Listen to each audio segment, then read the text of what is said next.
Gracias por estarnos acompañando. Este va a ser, pudiéramos decir, un tercer video de la serie del rapto, solo que específicamente vamos a hablar de cosas que tenemos que hacer antes que el rapto suceda. Usted ya vio la parte 1 y la parte 2. En la parte 2 hemos hablado acerca de los dos eventos que van a suceder en el cielo cuando se dé el rapto. Pero quizás todos nos podamos hacer una pregunta. Ok, como cristianos sabemos que cuando sea el rapto, los que estemos vivos y los cuerpos de los que hayan muerto van a ser arrebatados para que sus cuerpos sean transformados y nuestros cuerpos también para estar en el cielo. Pero antes de todos esos sucesos, ¿qué tenemos que hacer? ¿Qué tiene que pasar? Hay un verso de la Escritura que quiero que juntos podamos leerlo. En Mateo capítulo 24, verso 14, el Señor Jesús estaba diciendo algo que tiene que ver con esto que hemos mencionado de los tiempos finales. Dice el versículo 14, siempre le sugerimos, ¿verdad?, que tenga una Biblia, aunque en la pantalla usted está viendo en este momento el pasaje de la Escritura, pero le va a servir para tomar anotaciones. Mateo capítulo 24, verso 14 dice: y será predicado este evangelio del reino en todo el mundo, para testimonio a todas las naciones, y entonces vendrá el fin. Es importante que usted y yo tengamos en mente esto. El Señor Jesucristo dijo que este evangelio, la palabra, tendría que ser predicada en todo el mundo. ¿Para qué? Para que sea de testimonio a todas las naciones. Entonces dice, vendrá el fin. Y de eso es precisamente lo que queremos hablar en esta tarde. ¿Qué tenemos que hacer como cristianos, como iglesia, antes de que venga el fin, con respecto a la predicación de la palabra? Y qué mejor que nos puedan hablar de este tema unos misioneros que han estado utilizando este evangelio en las naciones para llevar esa palabra. Esta tarde nos acompañan los coordinadores del Departamento de Misiones de la Conferencia Evangélica de la Asamblea de Dios del Salvador, los esposos Osorio, hermana Claudia y el hermano Francisco. Bienvenidos. Gracias, hermano. Gracias por invitarnos. Es un placer de verdad para todos nosotros tenerlos. Sé que la tarea que realizan como coordinadores de misioneros es fuerte por el hecho de que ustedes han estado en el campo misionero y saben las necesidades, saben los problemas que se dan.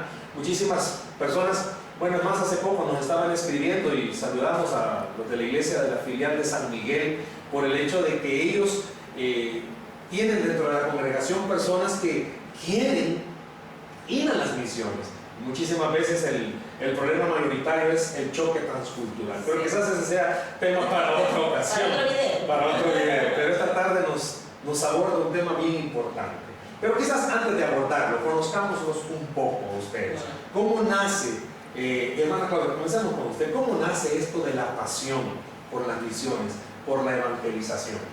Bueno, hace ya más de 20 años atrás, cuando el Señor lleva a una misionera colombiana a nuestra iglesia local y la lleva con la intención de formar un grupo misionero de jóvenes.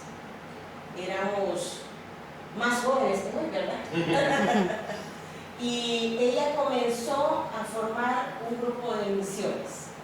Muchachos que tenían en su corazón el conocimiento de misiones a través de lo que la iglesia local hacía, porque nuestra iglesia local siempre fue 100% misionera. Entonces teníamos semanas misioneras, misioneros que nos invitaban, que los invitaban a venir a la iglesia. Entonces en los jóvenes ya había una inquietud acerca de misiones. Cuando ella viene ya había un grupo de muchachos que algo habían oído acerca de misiones y le dieron permiso de abrir el grupo con jóvenes que fueran líderes.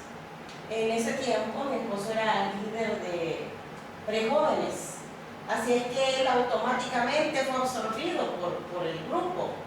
Y yo llegué de chiripa, como decimos en El Salvador, ¿verdad? A mí alguien había visto la pasión que yo sentía por evangelizar, me había visto compartiendo el evangelio, y entonces me dijo: mira, Claudia, se forma un grupo para aprender a evangelizar y para ir a los pueblos, así es que vos debes de estar ahí. Y yo dije: si me reciben. Y la misionera estuvo de acuerdo en recibirme. Entonces éramos solteros, no nos conocíamos y comenzamos ahí a trabajar en ese equipo, y ella comenzó a trabajar en nosotros el llamado misionero, y Dios hizo la obra. en algunos pocos de nosotros, y bendito sea el Señor que en nosotros dos lo hizo. Parece ser que esta misionera no solo logró trabajar en el aspecto misionero, sino que parte de la obra era que ustedes se conocieran y al final pues terminaron casándose y siendo pastores misioneros, ¿verdad? Sí. Bueno, Francisco, cuando surgió ese grupo, creo que tengo noción del nombre de ese grupo, Luz a las Naciones, ¿verdad? Sí, sí. Luz a las Naciones. Por cierto, las raíces mías también están en esa iglesia, Ajá. porque ahí fue donde yo nací, ¿verdad? En el Señor, y conocí ese ministerio de Luz a las Naciones. Sí. ¿Cómo, cuando usted, hermano Francisco, escucha de esto, ¿verdad? De que va a haber una preparación, un adiestramiento para el evangelismo, pero ¿cuándo nace en usted ese deseo y esa pasión, ¿verdad? Por, como decía su esposa, ¿verdad? Por el hecho de ser líder, fue involucrado en el entrenamiento. ¿Usted ya tenía pasión por misiones o solo comenzó pasión por evangelismo?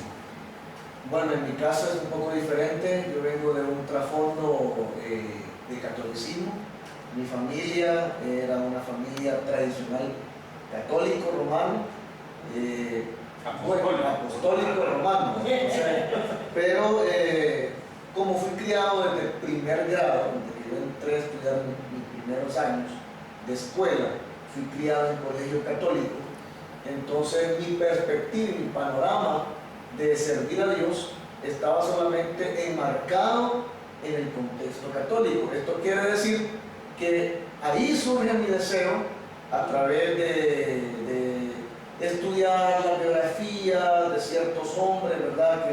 que inculcaron, ¿verdad?, la visión misionera en el aspecto católico romano. Entonces, obviamente, mi crecimiento, mi formación me llevó a pensar que la única forma de poder servir a Dios era ser sacerdote católico romano, ¿verdad? Y como mi familia era una familia tradicionalmente católica, entonces cuando fue pasando el tiempo, yo fui creciendo, a mí se me otorgó una beca para poder estudiar en un colegio católico, por supuesto, en bachillerato, y posteriormente entrar a estudiar al seminario ya para ser un sacerdote, ¿verdad? Pero en ese periodo, precisamente cuando el Señor me encuentra, ¿verdad? Mi familia y yo escuchamos el mensaje del Evangelio de Cristo, no por una iglesia de la Asamblea de Dios, sino por otra denominación, pero se nos predica el Evangelio, nosotros respondemos positivamente al Evangelio y nuestro panorama cambia totalmente. Entonces ya ahora empezamos como familia a ver que ya no solamente uno puede ser siervo de Dios siendo un sacerdote católico, sino también siendo un predicador, un evangelista, un pastor, ¿verdad? Entonces, de ese contexto vengo yo. Entonces, mi anhelo y mi deseo de servir a Dios fue precisamente ahí, cuando yo era pequeño y fui criado en este contexto católico. Ok. Volviendo quizás a lo que iniciábamos en este video, vienen de misiones, van a países, van a lugares donde muchas personas no van. En las iglesias locales tenemos ministerios de evangelismo, pero muchas veces creemos que misiones es ir a turistear, ir a conocer, pero sabemos que es ir a sufrir. Misiones están en el corazón del Señor, ese es el corazón de Dios, las misiones, porque es lo acabamos de leer en este verso, ¿verdad?, de Mateo. O sea, la pasión de Él es que prediquemos el Evangelio, que todo el mundo conozca de Cristo. Pero lastimosamente no es así, ¿verdad? Las personas oyen pero no quieren. Estamos hablando, ustedes están invitados a este video porque estamos hablando de una serie de temas con respecto a los eventos futuros, a los tiempos finales. Y las personas acaban de estar viendo 2 videos en los que ellos han escuchado hablar acerca del rapto.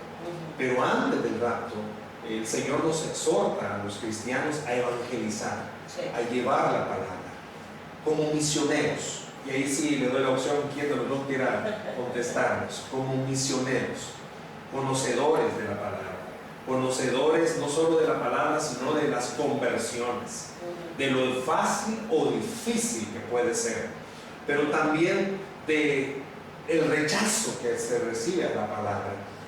¿Por qué es importante? Yo sé que las personas Bueno, es más, uno de los suscriptores nos ha dicho que lo ha tomado como estudio bíblico. ¿Por qué es importante el hecho de evangelizar? ¿Por qué es importante el hecho de predicar en estos tiempos antes que venga Cristo? ¿Por qué es importante hacerlo? Bueno, básicamente yo puedo mencionar 3 razones que nos enmarcan la importancia de la predicación y de la evangelización.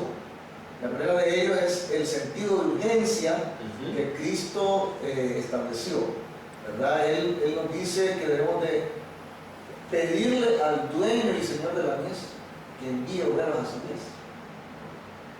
La verdad, dice el Señor Jesucristo, es que la mies es mucha, pero los obreros son pocos. Por tal razón debemos de orar al Señor de la mies que envíe obreros a su mies. Entonces, está el primer elemento, que es el elemento de la urgencia, porque Él viene pronto. Y la tarea es bastante grande para una sola persona. Hay gente que cree que la evangelización se va a lograr a través de un gran evangelista, ¿verdad? Que con una tremenda y poderosa unción de Dios va a lograr llenar muchos estadios, pero no es solamente a través de esta forma como Dios trabaja y evangeliza al mundo, sino Él lo hace a través de su pueblo. Cada creyente que ha recibido a Cristo como Señor y Salvador debe de sentir que es parte de la comisión, de la gran comisión del Señor Jesucristo. Entonces está el sentido de urgencia. En segundo lugar está el hecho mismo de que estamos viendo que alrededor del mundo hay condiciones que se están creando para el pronto regreso de nuestro Señor Jesucristo. Entonces, la iglesia del Señor no puede quedar al margen de lo que está sucediendo. No podemos cerrar nuestros ojos y simplemente ignorar lo que pasa a nuestro alrededor. Muchos de los que nos están escuchando a través de internet, a través de este video, quizás después de ver este video van a poder apreciar las noticias de los diferentes canales en su país de una manera diferente, porque ya no van a ver las noticias en un contexto de simplemente una crisis sociopolítica o económica a nivel mundial o de un país específico, sino enmarcado en las profecías bíblicas, que todo va encaminado a que Él viene pronto, ¿verdad? Entonces, y en tercer lugar, es porque en ello, en participar de la evangelización, hay bendición. Si un cristiano se queda al margen de la evangelización mundial, si una iglesia local se queda al margen de este proyecto mundial, de esta visión mundial de Dios, entonces están para sí mismos reteniendo la bendición. Me gusta y espero que usted haya notado esos tres puntos que Pastor Francisco ha mencionado, ¿verdad? O sea, una urgencia. Hay una urgencia, y que todo lo que está sucediendo a nivel mundial o a nivel local, eso es parte de, como la misma Biblia dice, la tierra va a gemir, ¿verdad? Que venga el Hijo del Hombre otra vez. Y la recompensa al final que nosotros vamos a recibir, y que por cierto en este video segundo hablábamos de eso, de las recompensas en el tribunal de Cristo, pero es una tristeza, hermana Claudia, es una tristeza que a pesar de que es urgente, que vemos noticias, estamos en el siglo XXI, 2015, en este mes de agosto que ya lo estamos terminando, estamos viendo situaciones tan duras, tan difíciles, no solo mundialmente, nacionalmente. Estamos viendo una violencia exagerada en nuestra nación. Bueno, El Salvador ahorita ha sido catalogado como de los países no visitables. Exactamente. A mí me llamaba la atención eso. Nunca había visto un concepto. El Salvador es uno de los países no visitables. Y aquí podemos hablar, como decía su esposo, de muchísimas cuestiones políticas. Inclusive podríamos en algún momento hablar de cómo la iglesia se ha metido a esto de política. Pero no es ese el objetivo del Señor. Cuando Él hablaba de predicar el Evangelio, no hablaba de decir párese en un púlpito y utilice el púlpito para jalar masas y que las masas vayan en contra de una gobernación o a favor de excelente, sino que Él nos está llamando a otra cosa. Pero es triste, ustedes han estado en nuestro país, hablemos específicamente de El Salvador, yendo a iglesias, y es triste la experiencia de ver cómo a pesar de que todas estas cosas están pasando, la iglesia no se levanta. La iglesia muchas veces no predica, se ha acomodado. ¿Por qué cree, hermana Claudia, que puede ser esto? Hablemoslo a nivel del Salvador. Una de las cosas más interesantes es la confusión, hermano Stanley. La confusión que hay en la iglesia sobre cuál es la misión de la iglesia. Porque la misión de la iglesia la debe de determinar la palabra de Dios. Y la palabra de Dios nos habla de la voluntad de Dios. Pero la iglesia está desviándose de la palabra de Dios y está poniendo oído a lo que los demás comienzan a decir. No es ahora la iglesia la que le está marcando el ritmo al mundo, sino el mundo el que está marcando el ritmo a la iglesia. Entonces, el mundo comienza a decir, lo que la iglesia debería de hacer es darle de comer al pobre. En eso se deberían de ocupar. Y sí, ¿verdad? Necesitamos hacer misericordia, pero esa no es la misión principal que la iglesia tiene a través de lo que leemos en la palabra de Dios. Otras voces dicen, no, nosotros somos los que vamos a formar la clase política, la nueva clase política del Salvador. Pero la Biblia no nos habla de eso. Jesús vino, caminó 3 años y medio, predicó, enseñó, y lo que él levantó fue un grupo de 12 hombres comunes, pero que las manos de él fueron extraordinarios, y no fue para implementar ningún tipo de régimen, sino para predicar el Evangelio. Entonces, lo que estamos viendo ahora es una confusión de liderazgo acerca de cuál es la misión. Otros por ahí pueden decir, como nuestro flagelo son las maras. Otro dice, no, lo que la iglesia debe de hacer es tomar a esos mareros y volverlos a reinsertar a la sociedad, cuando hay otras entidades que deberían de hacer eso. La palabra de Dios es la que nos define a nosotros cuál es la misión. Entonces, para mí lo que tenemos en El Salvador es confusión de cuál es la misión. Si la iglesia volviera a entender la palabra, a vivir la palabra, Mateo 28 del 18 al 20 es extremadamente fácil de comprender, ¿verdad?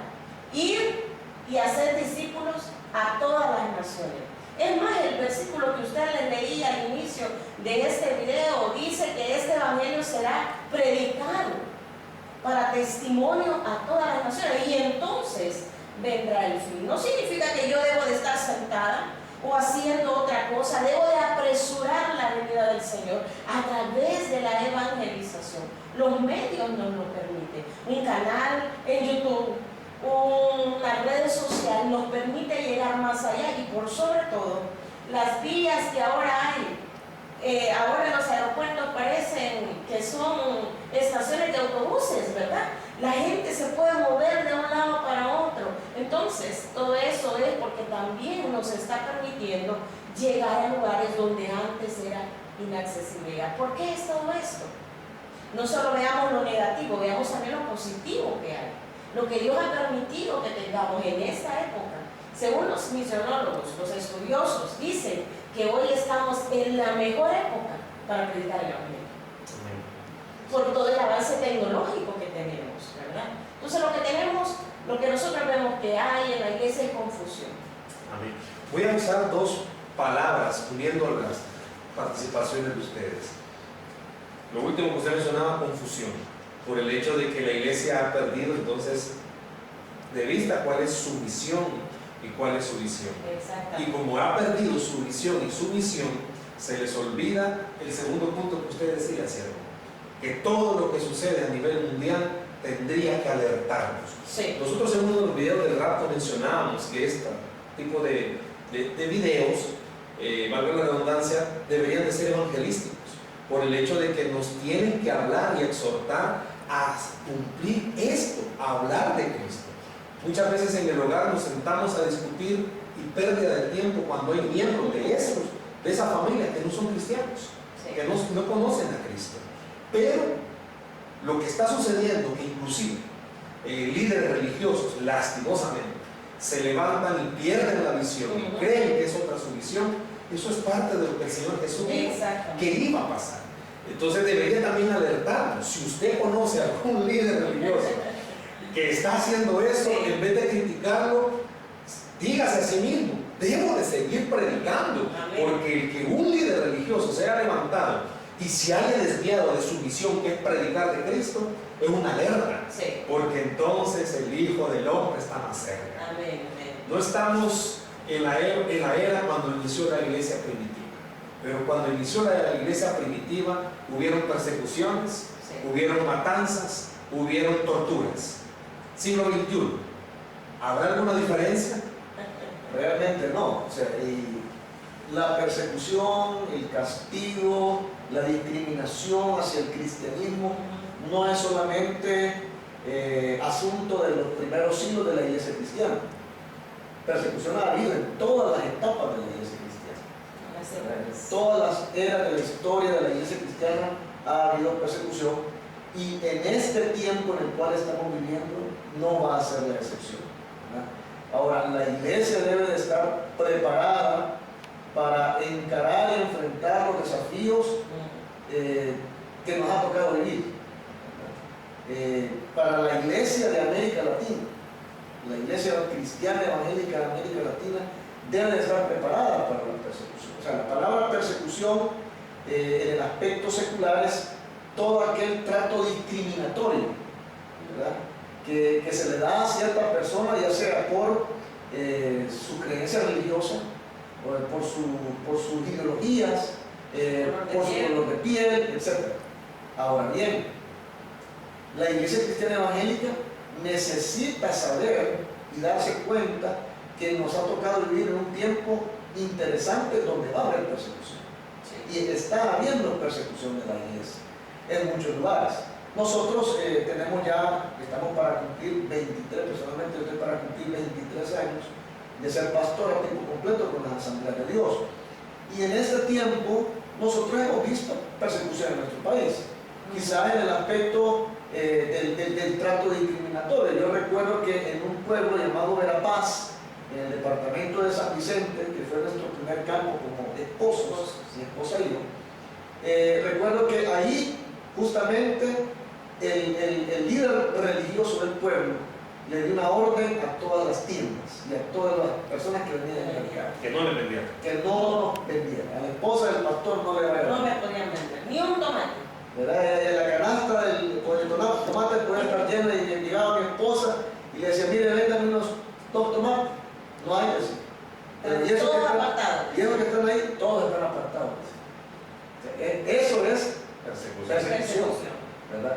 Muchas veces la gente piensa, la persecución tiene que ver con que lo maten a uno, ¿verdad? Sí, hay lugares extremos, ¿verdad? Hay partes del mundo donde la persecución llega a esos niveles. ISIS, que es lo que está ahorita. Exactamente. Mas, sin Como embargo, Haram. sin embargo, el Señor Jesucristo ya nos había advertido de eso. Dice en Lucas capítulo 24, versículo 48, dice, y vosotros sois testigos de estas cosas. La palabra testigo, ¿verdad? Es, en el original griego es la palabra marturius, que en castellano se ha tomado prestada esa palabra, se termina para la palabra mártir, ¿verdad? Pero la palabra mártir, entonces, etimológicamente hablando, desde sus raíces griegas, significa testigo. ¿Qué es un testigo etimológicamente hablando? O sea, la definición nos lleva a pensar que un testigo, como Cristo lo mencionó, es algo más que simplemente dar la vida por una causa. Hoy en día se maneja el concepto que un mártir es alguien que muere por una causa, pero es algo que va mucho más allá. Desde la perspectiva bíblica, un mártir es aquel o aquella que ve manifestado el poder de Dios en su propia vida bajo circunstancias adversas. Por ejemplo, hay gente que por ser cristiano es discriminado por la familia. Sí. Yo recuerdo cuando yo decidí renunciar a mi trabajo, cuando yo decidí ya no ser un trabajador de mi carrera, sino comenzar a ser pastor, mi propio padre me dijo, para mí vos estás muerto. Y el día que te estés muriendo de hambre, el día que no tengas ni un 5, el día que no tengas segundo par de zapatos que ponerte en vez descalzo, no me vengas a buscar, porque ni un 5 vas a ver. ¿Qué es eso? Persecución. Es persecución. Ahora, yo puedo testificar significar que mi padre, en estos 23 años, mi padre terrenal, ha cumplido su palabra. Fielmente. Fielmente. No hay testigo. Pero mi Padre Celestial ha cumplido todas y cada una de las promesas que Él me ha descrito en la Biblia. Entonces, eso es ser un testigo. Y ese mismo término que Jesús utilizó en Lucas 24:48 es el mismo término que ocupa luego después en Hechos 1:8 cuando dice: pero recibiréis poder cuando haya venido sobre vosotros el Espíritu Santo y me seréis testigos en Jerusalén, en Judea, en Samaria y hasta lo último de la tierra. Más adelante, en Hechos capítulo 5, cuando Pedro es increpado, es acusado de estar predicando el nombre de Cristo, ¿verdad? Y luego Pedro da esas palabras tan relevantes, ¿verdad? Cuando él dice: es necesario que obedezcamos nosotros a Dios antes que a los hombres. Y estaba hablando de predicar la palabra. Porque esa era la prohibición. Porque esa era la prohibición que le estaban dando. Y él dice: vamos a seguir predicando la palabra porque nosotros, dice Pedro, somos testigos suyos. Y él ocupa ese mismo término que Jesús utiliza. Entonces, el ser un mártir hoy en día significa ser un testigo del Señor Jesucristo. Si bien es cierto, hay gente que está entregando su vida por el Señor Jesucristo en el mundo entero, pero hoy en día usted, mi amado hermano, mi amada hermana, que nos está mirando a través de esta señal, debe darse cuenta que también Dios lo está llamando a ser un testigo para estos tiempos finales. Usando la palabra que el pastor menciona, quizás usted que está viéndonos ahora entiende por qué padece lo que padece. Amén. ¿Por qué la esposa padece lo que padece con Sí. el esposo inconverso? Sí, amén. ¿O por qué los hijos padecen lo que padecen con sus padres muchas veces inconversos? Sí. Por el hecho de que hay que llevar en nuestros cuerpos, como Pablo dijo, las marcas, ¿verdad? Amén. Las marcas del Evangelio. Y más en estos tiempos, Sí. en los cuales ya no podemos perder tiempo. No podemos estar cómodos, no podemos llegar a la iglesia solo a alimentarnos, o como se dice en el calor cristiano, engordarnos espiritualmente, sino que hay mucha necesidad. Puede ser que un pariente suyo no tenga a Cristo. ¿Qué pasaría si hoy viene el Señor? ¿Qué pasaría si sus compañeros de trabajo, a quien usted aprecia, viene hoy el Señor? ¿Qué pasaría con ellos? Es necesario que volvamos, como ustedes mismos lo mencionan, a la visión y a la misión que el Señor nos dejó. Amén. Que íbamos a sufrir persecución, sí. Él dijo: en el mundo tendréis aflicción. Y esa palabra aflicción es la misma que usa Pablo cuando se despide de Timoteo, ¿verdad? Que ha sufrido aflicción, ha sufrido persecución. Pero él utiliza esto. Cuando él dice: he sido afligido. ¿Por qué? Porque toda la vida, mientras fue cristiano, Pablo entendió esto. Él había sido llamado no a estar bien, había sido llamado a que los demás conocieran a Cristo. Hermana Claudia, para ir finalizando, todas las personas que están viendo, espero hayan entendido esto. Es importante hablar de Cristo, es importante evangelizar, pero es difícil. ¿Qué es lo más duro que les ha tocado como misioneros vivir? Bueno, las dificultades en el campo misionero van desde lo que comes, cómo te vistes, cómo te miran, cómo te tratan. Pero quizás para nosotros las más grandes dificultades han sido cuando nos encontramos saliendo de un avivamiento espiritual una noche en uno de los países. Estábamos ministrando el bautismo en el Espíritu Santo y las autoridades nos rodean y nos dicen que se van a llevar a mi esposo. Eran casi la medianoche, no decían para dónde, y usted está ahí, usted es un extranjero, está solo, no hay nadie a quien recurrir humanamente hablando, y estábamos rodeados completamente. Nuestra hija era pequeña, tenía como quizás 5 o 6 años, empezó a llorar y a decirme a mí: mamita, se quieren llevar a mi papá. En ese instante solamente es clamar a Dios y pedir que Él le ayude a uno. En ese momento yo me recuerdo haber bajado el vidrio del vehículo donde íbamos y decirle al hombre que estaba cerca de mi ventana: Él es un siervo del Dios Altísimo. Quizás le dije, usted no entiende lo que le diga, pero Él vino aquí para que ustedes recibieran bendición. Dios lo trajo a este país para que ustedes fueran bendecidos, para que escucharan el mensaje de Jesús, para que fueran salvos de esta perversa generación. Y el Espíritu Santo me lleva a predicarle a Él. Y Él mira a todos los demás y le dice, déjenlo ir. Fue un instante que siempre voy a recordar toda mi vida, porque estamos entendidos nosotros dos que fue una intervención divina, pero también estamos entendidos que fue la predicación del Evangelio lo que nos salvó. Porque si el Señor no hubiera dado esas palabras que están en la Biblia, que es del Señor, es la palabra de Dios, y la palabra de Dios no hubiera llegado al corazón de ese hombre, la historia que estuviéramos contando hoy sería diferente. Entonces hay mucha dificultad en el campo, pero quizás la mayor de todas es cuando hay persecución para el siervo de Dios. Bueno, haciendo remembranza de lo que hemos hablado, ¿verdad? No solamente es importante porque estamos en los tiempos finales, porque se está acabando el tiempo de hablar de Jesús. Oír experiencias como la que nos acaba de contar, ¿verdad? Donde usted es siervo, si en ese momento no hubiera habido una intervención divina, como ella lo dice, no sabemos qué hubiese pasado. Sí. Piense, si no hubiese en este momento una intervención divina en su casa, con las personas que todavía no conocen de Cristo, ¿qué va a pasar el día de mañana si el Señor viene? Por eso es importante este tiempo de evangelización. Es importante.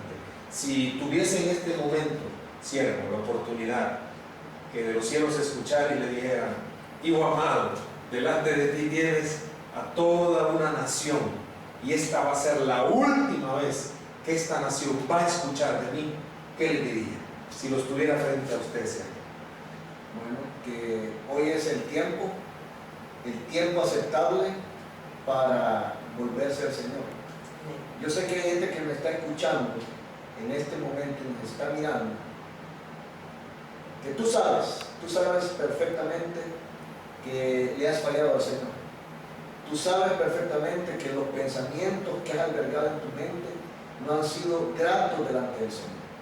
Sabes perfectamente que las palabras que salieron de tu boca no fueron gratas delante del Señor. Y sabes perfectamente que los hechos que has realizado, las acciones que has hecho, no han sido gratas para Dios. Pero hoy, precisamente hoy, por eso es que tú estás viendo este video, porque es una oportunidad, no es un llamado de parte mío, no es un llamado de parte del pastor, sino es un llamado de parte del Espíritu Santo de Dios para tu vida, para que decidas reconciliar hoy mismo, porque si no, no podrás disfrutar de las bendiciones que vienen de parte de Dios para tu vida. Hoy es el tiempo, y yo le invito a la persona que me está viendo y que sabe, no lo sabe nadie más, lo sabes tú y lo sabe Dios. Por eso es que Él te está hablando en esta hora, para que tú hoy mismo, sin perder tiempo, puedas decirle: Señor, yo te reconozco hoy como mi Señor y mi Salvador personal, y escribe mi nombre en el libro de la vida, y comienza a vivir una nueva vida de acuerdo a lo que dice la Biblia y en obediencia, en consecuencia a lo que la Biblia nos enseña. Hermana Claudia, muchas personas quizás han dejado hasta de orar por la conversión de un familiar, porque lo ven duro. Los pastores con mi esposa lo vemos, personas que nos dicen: no, ya no se puede. Ustedes en el campo misionero y en la predicación de la palabra se han encontrado con personas quizás más duras, más difíciles, terrenos áridos, donde al nomás verlo uno dice: no, esta es tierra muerta, aquí no puede sembrarse nada. ¿Qué palabra, qué verso de la Escritura la ha acompañado a usted todo este tiempo, donde ha ido a un lugar, quizás no fue el verso, cuando no le querían vender nada en Verapaz, pero quizás con el tiempo sí Dios le fue dando un verso donde usted se ha amparado y ha creído, aunque sea árido, yo voy a predicar, que pueda ayudarle a las personas que nos ven y que quizás han desistido de poder creer que ese pariente lejano ya no se va a convertir, pero que sabemos que en los planes de Dios sí se puede convertir. ¿Con qué texto usted animaría a las personas que a usted misma le ha animado? Un texto que me acompaña toda la vida es: todo lo puedo en Cristo que me fortalece. Y el otro texto que me acompaña es: todas las cosas ayudan a bien a los que aman a Dios, a los que conforme su propósito son llamados. En nuestra propia familia vivimos nosotros el tiempo de esperar a mi padre convertirse, y esperamos 20 años. Y a la conclusión a la que nosotros llegamos fue que no nos podíamos sentar a esperar la conversión, íbamos a avanzar. Pero mientras avanzamos y predicamos el Evangelio a todo el mundo, seguimos orando y seguimos creyendo. Porque ¿qué es lo que va a hacer la diferencia en un pariente que no se quiere convertir? Es mi fe, mi perseverancia, mi testimonio. Eso es lo que va a hacer la diferencia. Mi padrastro era un hombre totalmente ateo, ya había sido instruido en cierta doctrina, y él me dijo con toda claridad: a esa religión yo no voy a ir. Le regalé una Biblia y la leyó por 3 meses, de pasta a pasta, porque él era un lector asiduo. Yo se lo regalé como un libro. Cada tarde leí el libro, ¿verdad? Para él, leí el libro que se llama la Biblia. Lo terminó de leer en 3 meses, y a los 3 meses me dijo: aquí no está Dios, y me lo devolvió. En ese instante mi madre y yo dijimos: ¿y ahora qué hacemos? Ya leyó toda la Biblia, ¿y ahora qué hacemos? Más que a muchos cristianos, ¿verdad? ¿Qué hacemos ahora? Y entonces el Señor nos dio 2 órdenes específicas. Número 1, lo que yo estoy diciendo hoy. Número 1, avancen, porque la conversión no nos pertenece a nosotros, la conversión le pertenece al Espíritu Santo de Dios. Él es el que convence de pecado, de justicia y de juicio. Y número 2, no lo suelten de la oración. Así es que él era objeto de nuestra oración. Seguíamos creyendo que él un día iba a entregar su vida a Cristo. Y para la gloria y honra del Señor, lo vimos entregándose a los pies del Señor. Mi esposo fue testigo de eso, porque hasta que ya estábamos casados, bueno, él incluso fue a pedir mi mano y él era inconverso. Que yo pensé, le va a decir que no, ¿verdad? Y las preguntas eran bien seculares: ¿y usted cuánto le va a dar? ¿Y qué tiene para ofrecerle? Y el pobre hombre recién pastor y no tenía nada económicamente hablando que ofrecer. Y recuerdo que le dijo: yo tengo un Dios que me ha llamado, el cual nos va a sostener. Y yo dije: ya estuvo. Le dijo que no. Pero la oración del justo puede mucho. Mi padre se levantó, le extendió la mano y le dijo: bienvenido a la familia. Que después le reclamé porque tan rápido que me entregó. Y cuando él se fue, él dijo unas palabras muy interesantes. Le dijo a mi mamá, porque mi mamá le preguntó: ¿y cómo fue eso que usted tan rápidamente accedió? Y le dijo: yo sé que vos orás y que la creo que es cristiana. Si ustedes dos lo trajeron aquí, es porque el de allá arriba algo le dijo ya. Y ahí notamos nosotros que Dios estaba orando en él, porque era un hombre ateo. Ahí notamos que Dios estaba orando. Y luego, cuando ya nos casamos, visitaba Verapaz. Y visitaba porque decía que quería ver si realmente era cristiano, si realmente era pastor. Estuvo con nosotros 3 años visitándonos. Allá le llamaban hermano, pensaban que era cristiano. Jamás dijimos que no era creyente porque no lo queríamos avergonzar. Le llamaban pastor. Y entonces, porque era mi papá, ¿verdad? Le apreciaron, él llegó a apreciar a la gente. Luego nos enviaron de misioneros a la Mosquita hondureña y allá le llamaban pastor. Claro, era el papá de la misionera porque se fue con nosotros. Yo me voy a ir a la misión con vos, me dijo: inconverso, hermano. ¿Verdad? Y él me dijo: me voy a ir a la misión con vos, y se fue con nosotros. Allá le llamaban pastor porque era el papá de la misionera. Cuando ya él regresó del campo misionero, porque de verdad que fue al campo misionero, Cuando ya regresó después de esos 15 días, él era otro. Comenzó el siguiente domingo a ir a la iglesia. Bueno, Entonces, tú tienes un pariente que no quiere venir a Cristo, tienes compañeros en la oficina que no quieren venir a Cristo, no te preocupes.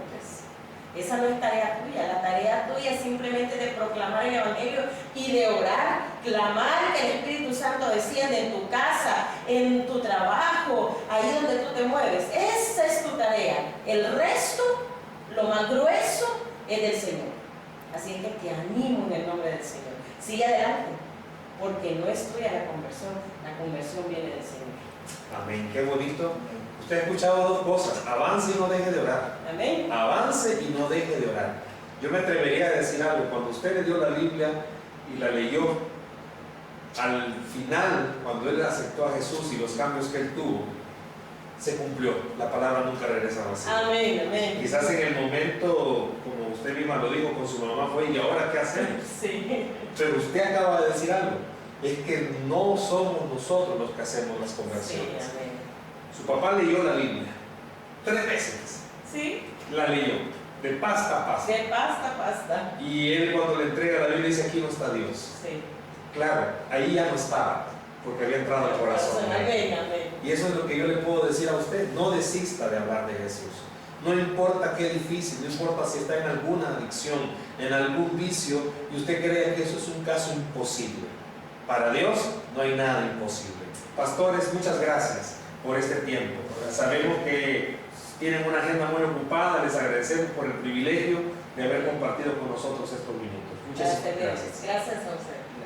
Gracias a todos los que una vez más han estado en sintonía de nuestro canal Escudriñemos las Escrituras. El énfasis de este video ha sido: hable de Jesús. Todavía está a tiempo. El día que usted vea este video, todavía está a tiempo.